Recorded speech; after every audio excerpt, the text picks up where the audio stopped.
Hi, I'm Melissa Winters, and I'm here at Paducah Quilt Week with Margaret Gunn, and she won second place in the Small Wall Quilts Long Arm Quilted category, sponsored by Juki. Congratulations. Thank you. Tell us a little bit about your quilt. This is a small quilt, and it's made with Silk Radiance Kaufman's half silk, half cotton. Great fabric to work with. Absolutely love doing it. Made several quilts from this. I bought a pack of hand-dyed green small cuts, maybe fat eighths or so. Okay. And I had to design something that could use lots of small pieces. Sure. So that's why I have a fairly scrappy approach on some of the borders and small pieces. Although it's not really scrappy, it was kind of scrappy getting a design together that would use really small pieces. The star at the center is something that I drafted up on EQ. Oh, okay. And one of the things with Silk Radiance, it's interfaced to make it not shifty. Gotcha. So know, it's a little easier to it's work a piece with of, than it's silk. a piece of cake to work with. I love that people think it's challenging because it kind of keeps that niche open for those of us that really love it. Well, it definitely looks like it could be challenging. It can be if you don't know the tricks. Sure. So, but one of them is that I like to float these points a little bit so that you don't tip them off. Oh, of course. It's much thicker when it's interfaced. Oh, okay. So if you do that, then it's you don't notice the extra bulk and miss the point. Gotcha. Well, how'd you come up with the color combination besides your greens with your pinks and your blues? I dug into what I had for scraps, Oh, okay. and those were. I'm sort of a sucker for pink and green. Right. And I love green, and anyone who's seen a lot of my stuff knows that there's often either purple or pink with the green. That is true. So I'm not a huge fan of the blue, but I did a quilt last year that had the blue in it, and so That was just as gorgeous. It's sort of a nostalgic point to pull in fabric from something I've done before. Oh, okay. And I have a quilt that came out the same year that has some of this green in it. Oh, gotcha. So kind of they all tie together somehow. If you see a them little all bit laying on my basement floor, yes, they all tie together. They look like they were made as a collection. Well, the long arm stitching is gorgeous. Is this all freehand or?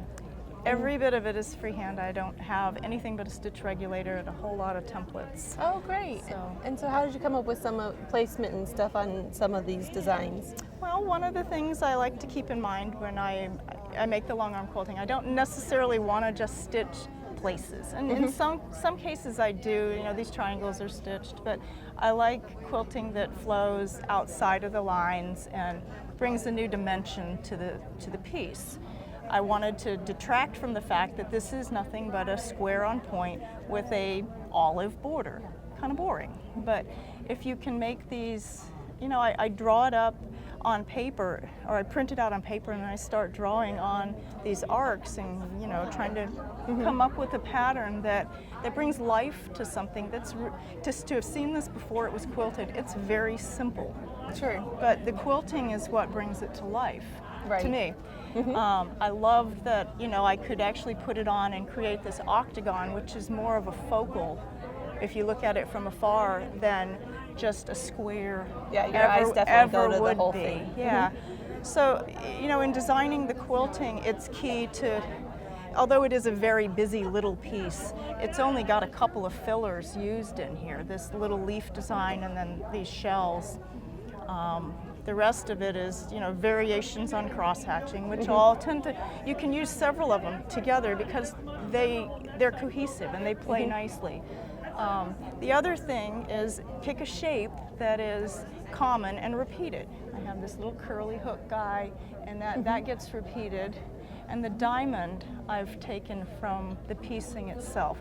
These aren't really diamonds, but they kind of fake the eye out, and you can place them into the border and into the design to bring the two of them together. Gotcha. Now, do you mark the whole design and then start quilting, or do you just do pieces? Or Yeah, on this particular one, I did a lot of ditch stitching to stabilize things. It's small enough that I can do that. I don't really mark a whole lot on this particular piece. These, little bits of where I would have the major part of the motif. This I marked but then I used a template to stitch it. All of this, it's all freehand. You just mark that point that you're going to hit. Gotcha. And then you go at it with the rulers. Oh, Same okay. thing with these. These are just point-to-point quilting. Right. Gotcha. You can mark it, but you don't have to. Okay. There's no tremendous need. Well, it's definitely an exquisite quilt, Margaret, so congratulations and Thank thanks you. for joining us. Thank you.